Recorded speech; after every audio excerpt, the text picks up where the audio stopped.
உண்மைக்கு நான் வார்த்தைகளை தேட வேண்டியதாக இருக்குது. ஏன்னா ஏவிஎம்மோட மிக நீண்ட கால பயணம் எனக்கு இருக்குது. அதை விட பெரிய வரலாறு ஏவிஎம்க்கு இருக்குது.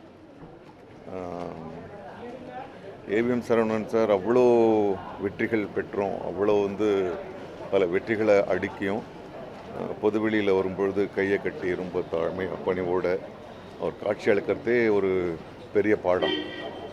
வெற்றி வந்ததுனால இல்லை ஒரு பெரிய இடத்தை சார்ந்தவர்கள் என்பதனால தலை வானத்தில் இருக்கக்கூடாதுன்றதுக்கான ஒரு நல்ல படிப்பினை எனக்கு அவர் கற்றுக் கொடுத்துருக்காரு.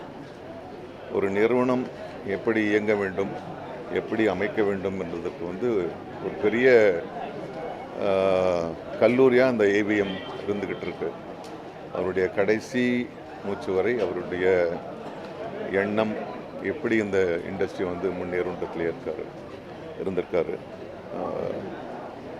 அவரோடு பழகிய, அவர் தயாரித்த படங்களில் நான் நடித்த அனுபவங்கள், நினைவுகளோடு அவரை என்னுடைய மனதார நல்லுலகத்திற்கு அனுப்பி வைக்கின்றேன். தென்னிந்திய நடிகர் சங்கத்தின் சார்பாக அவருடைய குடும்பத்தாருக்கும் நண்பர்களுக்கும் அவர் கூட சினிமா தயாரித்தவர்களுக்கும் பணிபுரிந்தவர்களுக்கும் தென்னிந்திய நடிகர் சங்கத்தின் சார்பாக ஆழ்ந்த இரங்கலை தெரிவித்துக் கொள்கிறேன்.